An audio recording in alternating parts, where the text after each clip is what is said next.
Okay, Chair. Okay, good morning everyone and welcome to today's Place Scrutiny Committee. The date is the 14th of March. I am the chair of this committee, Councillor Lisa Dimmock, member for Portstewart Ward. I will quickly go around and do some introductions and then we will go on to the agendaed items. So first of all, Councillor Strong, can you introduce yourself? Morning, Chair. I'm Councillor Jackie Strong from Caldicott Cross Ward and I'm a member of this committee. Thank you very much. Lovely. Councillor Brown? Good morning. I'm represent Shire Newton Ward and I'm a member of this committee. Thank you. Thank you. Councillor Bryn? Bore da, I'm Councillor Bryn. I'm the member for Washington Ward in Monmouth and a member of this committee. Councillor Lucas? Oh, Councillor Lucas' screen has frozen. Councillor Lucas, you've frozen. Can you just introduce yourself? Yeah, morning everybody. Councillor James for Austin Ward in Monmouth. Very sorry, I seem to have some technical issues at the moment. My internet. Okay, we'll try and manage that. Councillor Stevens? Good morning, thank you, Chair. Councillor Maria Stevens, representing 7 Ward, Caldicott, and I'm a member of this committee. And Councillor Thomas? Yeah, good morning, Bore da. I'm Tudor Thomas and I represent Park Ward in Abergavenny and obviously a member of this committee. Diolch. Lovely, thank you. So just quickly, some housekeeping. Microphones kept off when you're not talking. Cameras kept on at all times for all of us attending remotely. I'm going to ask members to limit your questions to 3 questions at a time. I will allow members to come back in if they have more questions. It's just to give officers and cabinet members an opportunity to just have a little break in between, and also to ensure all questions are getting answered, because if you do ask lots of questions, some things do get missed. We've also got officers Jane Rogers and Dave Jones. Would you just like to quickly introduce yourself? Good morning, Dave Jones, Head of Public Protection. Good morning, councillors. I'm Jane Rogers. I'm the Director for Social Care, Safeguarding and Health, and Public Protection falls into my directorate. Lovely. And Rob, do you want to introduce yourself? Yeah. Morning, everyone. Scrutiny team. Yeah, Robert McGowan, Scrutiny and Policy Officer. So first item is apologies for absence. So we've had apologies from Councillor Davis and Councillor Wright. Declarations of interest, we will take those as and when, if any members have some declarations to raise. Public open forum, we don't have any members of the public, I believe, Rob, but obviously for any members of the public who are watching, you are always more than welcome to attend and ask questions. So the item we will be scrutinising today is one of our favourite reports. It's the local toilet strategy. So I will hand over today. Is it Dave or is Angela introducing the report? Councillor Sandals first. Okay, lovely. Over to you, Councillor Sandals. Good morning, Bore da. I'm Angela Sandals, Councillor with responsibility for public protection. The purpose of this report is to scrutinise progress on implementing the actions identified in Monmouthshire County Council's local toilet strategy. It's a statutory duty to produce this strategy as required under Part 8 of the Public Health Act Wales 2017. We must publish any significant changes to our local toilet strategy content, and after pre-decision comments and an individual cabinet member decision, we'll update the Welsh Government. The duty to prepare a local toilet strategy does not require local authorities to provide and maintain public toilets directly. In our county, many public toilet blocks are now transferred and managed by our town and community councils, which has been a real success in ensuring that many of the facilities stay open. It's for the county council to take a strategic view on how publicly accessible toilets can be provided and accessed across the county. Place Scrutiny Committee members in January 2023 asked for responses on a number of matters. The Head of Public Protection, in consultation with various other MCC officers, provided responses to each query in a written reply, shared with committee members on the 6th of April 2023. This is provided in your document pack as Appendix 1. This attachment also provides updates on activity and the progress we've made since April 2023. I hope you will agree that this report is the result of much work, and I thank all the officers who have been involved in progressing the identified actions.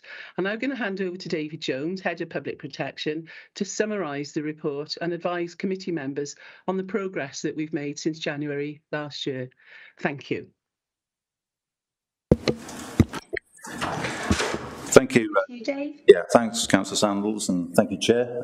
Yeah, there's obviously quite a lot of paperwork with this one, so I will summarise, as Councillor Sandals indicated, but I'll highlight some of the issues. What I've got in front of me is the covering report, so I'll very quickly go through that. The main focus, I think, as indicated, would be Appendix 1, which is the actions from January 2023.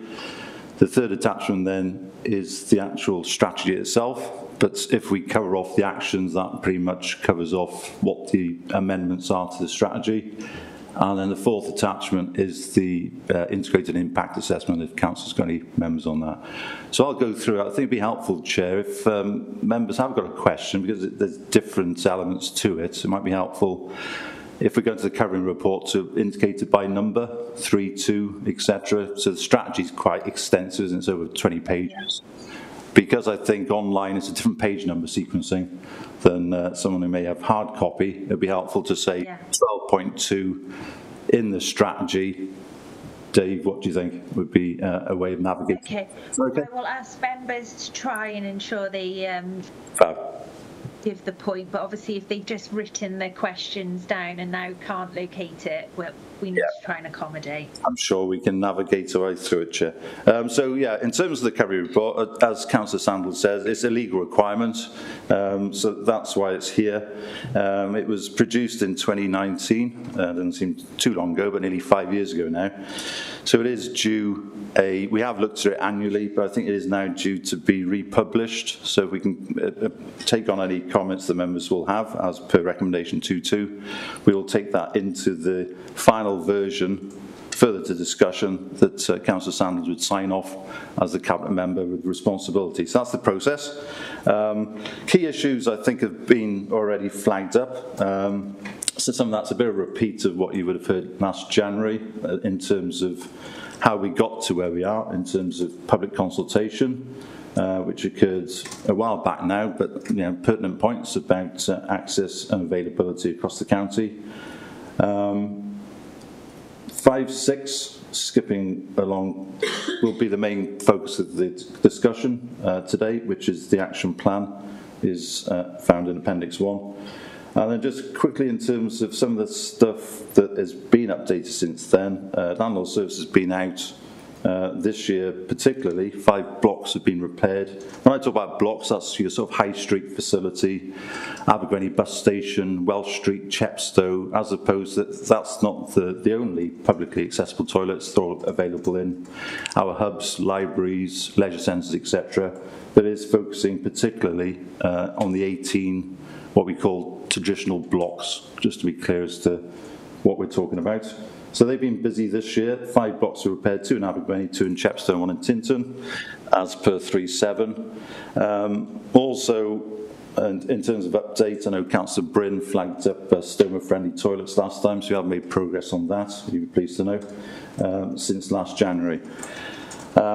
2 specific issues, which are in the covering report, 3.9 and 3.10. Update regarding the motions brought forward by Councillor Pavia in December, which was to support the Boys Need Bins campaign, which is all about providing sanitary bins in male toilets.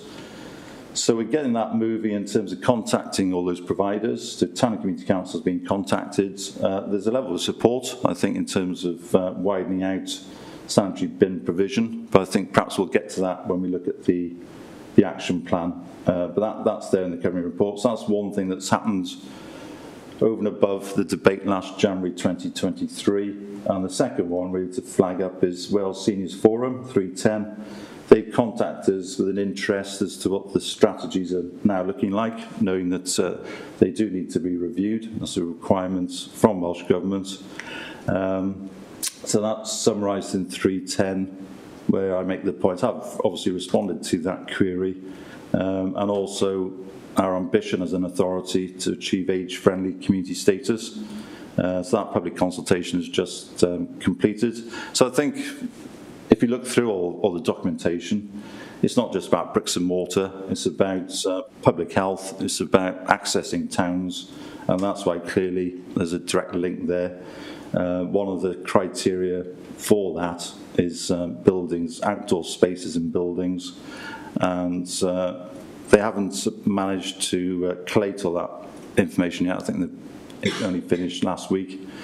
When they do anything regarding public toilets, well, should be fed into this process of looking at our toilet strategy going forward. I think there's about over 1,100 responses to that so far, and I think the paper ones are still being collected by our policy and performance colleagues. So that's a part of it as well. So that's different to perhaps what we discussed last January. As I say, the integrated impact assessments was raised last meeting with a view to put more emphasis on that disabled provision and changing places. So I think if you looked at the fourth attachment, that then does update and some good news, I think, changing places forward as well, which we'll get to when we get to Appendix 1. Options, there aren't any options really because there's a statutory requirements. So that's Section 5. Section 6, how do we evaluate it? So I think it's helpful to have a scrutiny every 12 months that can obviously ensure that officers are sticking to what's in the action plan, otherwise it becomes a bit meaningless. And I think, as indicated by Councillor Sandals, this involves a number of officers. SRS in terms of getting the database right, liaising with Welsh Government to get the spatial map done. That now works, you'll be pleased to know, so we can talk about that as well. But I think it's involved a lot of people, Jan Baldwin and the cleaning staff in terms of cleanliness. Environmental Health go out and inspect them, and also not missing that point that publicly accessible toilets isn't just in our domain, not just town and community councils.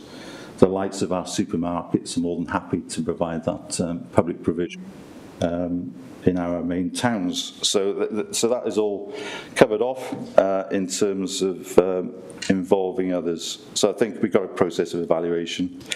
And as it happens with this particular strategy, there is a requirement to report back to Welsh Government as well.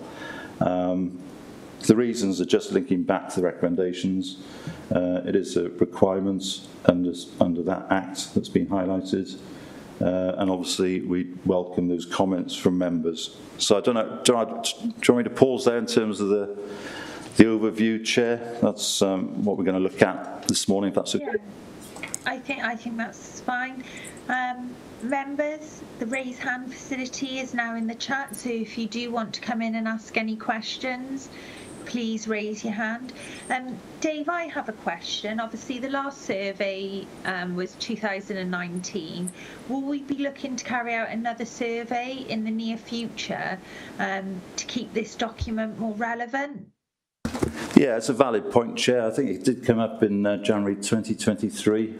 Time goes quickly, doesn't it? Obviously, we did it pre-pandemic, so we had the pandemic where things were generally closed for 2 years, particularly in terms of public toilets. So yes, it'd be an interesting question back to Welsh Government. So they determined how we went about putting a strategy together. So there was set guidance. Even in terms of the questions we asked came from Welsh Government. So I think an action for me, Chair, would be to go back to Welsh Government to say, is that something that's, they'll probably say it's within your gift to do that. Yeah. It'd be helpful perhaps to try and link it with something else. My experience, it tends to be about numbers and volume, so the numbers and volume haven't changed. But certainly I think some way of revisiting that, because as you say, it is now coming up to 5 years old now. So yeah, and just because we're now post-pandemic, there are still a large number of people working from home who use coffee shops and are out and about in flexible working spaces. So I just thought it would be good if we could get an up-to-date. And also, I think after reading how well Abergavenny Town Council did with surveying members of the public, I think it's an opportunity to engage all other town and community councils to use what Abergavenny did, you know, as a learned experience to get more engagement, because you look at the figures that Abergavenny, you know, they had 61% of the responses, and then you've got other town councils getting 8%. I think there's something to be learned from there. So, yeah, thank you. Anyway, Councillor Bryn. Yeah, diolch. I think it's great news that the Boys Need Bin implementation has been rolled out, and I'm delighted to see that some of our toilets are becoming stoma friendly. So what I was hoping for was a little bit more detail whether there's an end date that we're hoping that all this will be achieved by, because I couldn't see any of that in the details. And I wondered if you could tell us about the costs. The eventual costs of all these, not just the one-off costs of putting it in place, but the ongoing costs of maintenance and whether some of the, I noticed there was a grant. So this was, you said you need to tell us 15.2 and number 10 and item 10, I think the stoma friendly items are, and then in 15.3 it mentions a grant of 17,200, and I wondered if some of that grant could be utilised for these implementation, as it now seems to be homeless. And that's it really. Thank you. Yeah. Thank you. Oh, actually, there's one other thing I was going to say, because I knew there was one other, and I'm allowed 3. And there was the web. I know we're now able to put it up on the web, the toilet facilities, and I wondered if the facilities that you indicate are available on the web will be the fact that there now will be bins, and that some of the toilets will be stoma friendly and so forth. Yeah. Yes, thanks. Thanks, Councillor Bryn. I think it might be helpful, Chair, to go to Appendix 1, because that's got it all there in terms of stoma friendly. This is the progress. Changing places, this is the progress, if that's okay. So I have Councillor Bryn, so we'll get to those. So I'm not, but I think we'll probably cover that off as we go through. Would that be okay? So perhaps if we can do that, that covers up the actions. So I think it might be helpful to go through those. I think a lot of our questions are going to be around the actions. So if you do want to provide a brief on the actions, I think maybe, would you agree, members, then? Because I think we're going to have everyone asking questions and then having to re-ask them again. Yeah, that would make it a bit easier for you, Dave. Yeah, there's nodding this end, Chair, so would that be okay? So I'll just briefly, that's fine. Just briefly go through Appendix 1. So that does cover off some of the points that Councillor Bryn made. I'm sure other councils have the same. So the first one was, embarrassingly, the hyperlink didn't work last time, if you remember. So that does work. So that's in the strategy, and it now works. So basically, the way that works, it links to the Data Wales site. So that's taken a bit of work to get that right. So spatially, you can zoom in on whatever town you may be visiting, Chepstow, for example. I did try it to make sure it worked. So there's an MCC link and a direct to Data Wales link. You put in the town, and then that will then spatially tell you where they are. You can then zoom in on Welsh Street. As you hover on Welsh Street, Chepstow, it will tell you the hours of opening, what's available when you get there. There's one male, there's one female toilet, it's a disabled facility. Is there changing space, not changing space, baby changing, which came up last time. That tells you exactly what you get when you get there.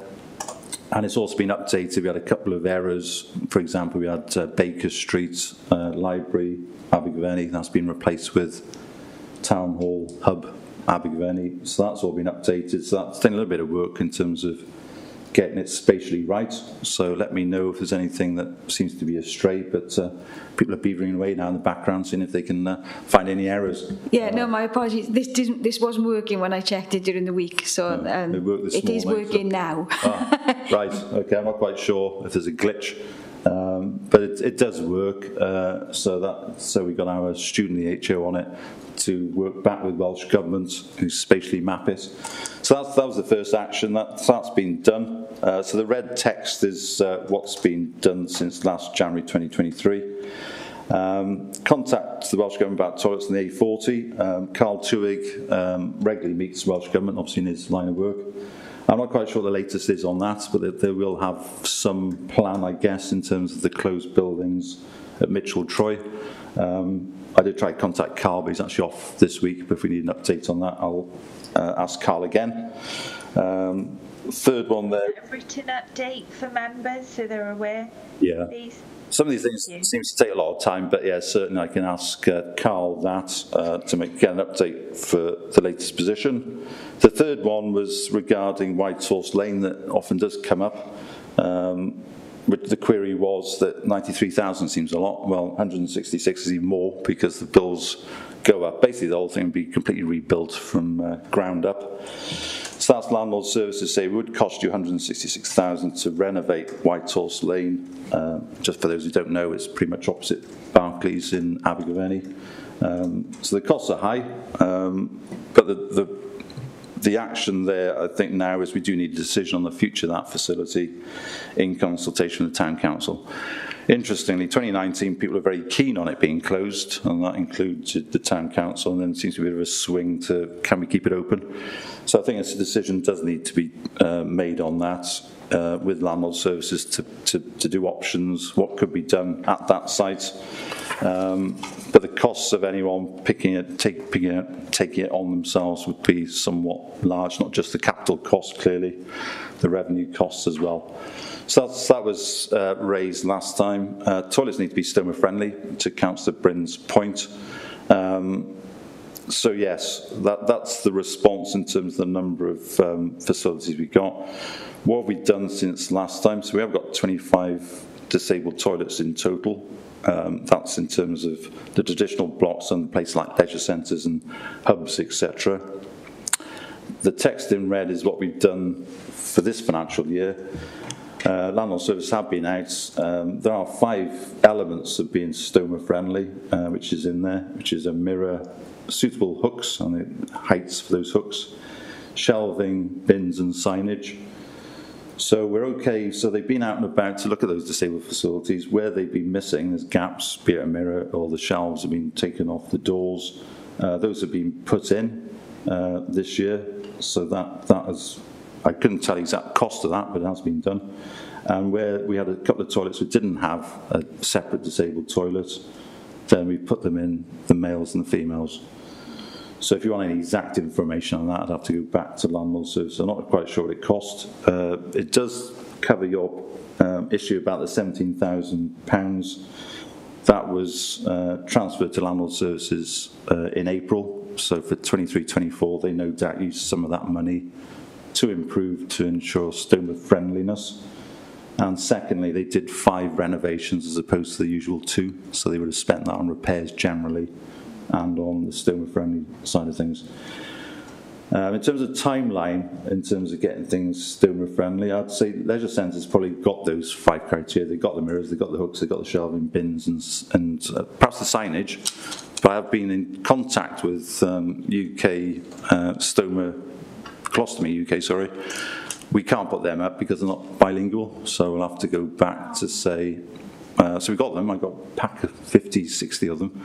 But because of the Welsh Language Act, we can't put them up outside Brewery Yard, for example, because the Welsh language would say we're not hitting that. So either they'll do it, we'll look to do it internally, so we can look to get I'm sure they've probably been asked this point before in terms of Wales. So we're getting there, so we're not there yet. In terms of timeline, we're looking to progress that certainly this financial year. So of those, some are going to be lacking the bins and obviously the signage. So once we can work out the bins and the signage issues of those 5, we'd be in a position to then, we obviously can't put the signage up until it's bilingual and they're compliant, but that's the move. So as I say, places like leisure centres, you could walk in today and they will have those, and they are stone friendly. It's your traditional blocks that will struggle at the moment. But that's the ambition for this year coming. Baby changing facilities, clarification needed where they are before you set off. Well, that would be on the spatial maps that I've just referred to. So you can click on, I'm off to Monmouth. You can look at Agincourt Street and you'll see what's there beforehand. I think it's interesting to see how people actually use towns. They could be going to Witherspoons, can they? They could be using the supermarkets. But in terms of what we provide, that's on the spatial map that now does work. Certainly this week, Councillor Brim, so that's good. So that's been done. So we have got them. I think also it tells you whether in the male or the female. I think a councillor last time said, well, what if you're a gent who's got it, happened to me back in the day, what, are they also in the male toilets? So that list, so number one, the list has been updated, and secondly, it is now available through that site. And we've got a link for Monmouthshire as well. Changing places, that came up as a strong emphasis last time. I think that's a success story going through 23-24. Monmouth Leisure Centre, we can now say is fully compliant with changing places criteria. That's been done. Chepstow, speaking to Mon Life colleagues, that was actually work in progress when I spoke to them, so I think that might have been finished by now, but certainly this month they're completing works to make that fully compliant. And then the other two, it's just something about size. So I thought I'd put a picture in Abergavenny. It looks pretty good, doesn't it, in terms of the picture, but it's not quite there in terms of full compliance, because you'll find there's a space criteria. So it might be 20 centimetres squared short of 8 metres space. So they are a good standard. Similarly in Caldicott, same issue. So the 4 leisure centres. There's also one in the Bridges Community Centre in Monmouth. There's one in Mencap, Chepstow, and Jane Rogers advises there will be one in the Melville Centre as well. So that'll be 7. So I think it's about half of all the ones in Wales, so if you look it up. So I think we've really made progress in terms of catering for those more profoundly disabled individuals. So the picture, I think, sort of says it all, really, isn't it? I think people entering that facility, I think, will be really pleased with the provision that's provided there, and credit to Mon Life for keeping those in such good standard. Again, it's just an aside. You can do that in a manned facility. You can't. It'd be very difficult to do that on the high street, because someone will walk in and smash it up. Unfortunately, just to make that point, the vandalism is a massive issue with unmanned facilities. Just in case we think that'd be nice to put that on the high street. Unless it's manned, it wouldn't last, it wouldn't look like that for much longer. The user satisfaction survey, we didn't capture male or female, but picking up your point, Chair, potentially we revisit that survey, and perhaps on the back of potentially the age-friendly communities piece of work, that might be something that could be a supplementary, couldn't it, as to what people's opinions are. So I think there's a way through that. Integrated impact assessment, I said earlier, has been updated. High visitor numbers, so the likes of Skenfrith, we can't as an authority start putting toilets up in everywhere people use. The cost would be astronomical. So we do rely on those sort of local pubs and other facilities that might be in the area. Skenfrith was flagged up, so we did contact them directly, and because the things change over time, they said if someone has urgent need, they'd say yes, but because people now walk through their restaurant to get from muddy boots outside to their toilets, you can imagine they're not too keen on your general rambler strolling through, which is their prerogative. So that's something we do work with the trade. Obviously, environmental health officers are out and about. They do check toilets just in terms of the cleanliness of the customers, that Costa type situation. And they also, in rural areas, would flag up that issue. Are you happy to let the public, and generally the general response is yes, if someone was in urgent need, clearly we would, an elderly or someone baby changing, for example. They'd be happy to provide that. But they don't want to publicise it on a website because they don't want to have, a whole tranche of people strolling in with muddy boots potentially.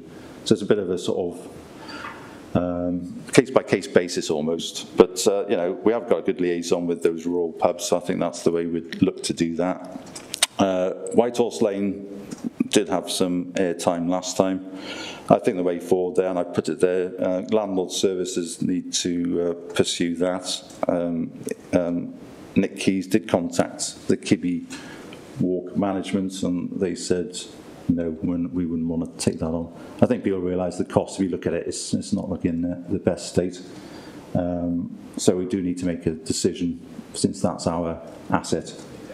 7-tunnel junction toilets, I understand, just in terms of their general renovation to ensure their toilets are a suitable standard. That's a bit of a two-part, and the second one was members were keen to ensure toilets did remain free to use at the point of use. So that is certainly part of the strategy going forward.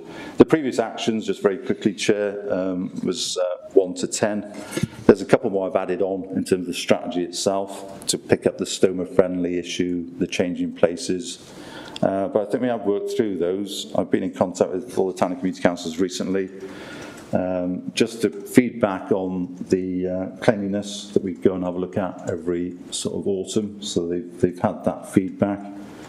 And also to raise the boys, Bins for Boys campaign. And as I say, a couple have already come back in support of that. There's the answer to the 17,200, Councillor Bryn, number 2. That was via to landlord services for this financial year. That's been spent. If it's not red, I won't flag it up. The National Toilet Strategy logo, which does appear in the document, we can put that up because it's obviously bilingual. So we'll put, the plan was to put them up with the stoma-friendly ones. Perhaps if there's any delay with the stoma-friendly bilingual signs, we'll crack on with the bilingual national logo signs in the meantime. So I think I've probably covered off, just looking then to 10. I don't think there's anything else that added to what I haven't already said. Then in this strategy itself, there's a few more actions, Chair, but I think it's probably best to go to questions now. There's a few supplementaries that weren't on the original action plan.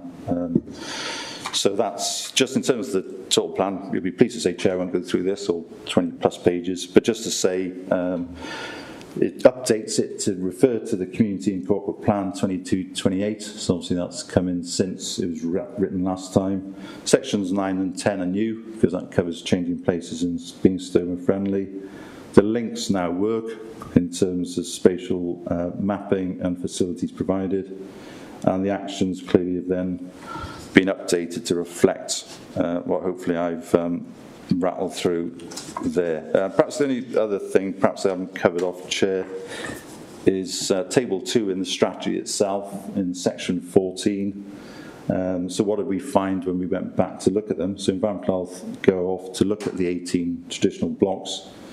So generally, the right-hand column picks up what they found, good, excellent, fair. So there's a slight nudge to improve in terms of what they found in September.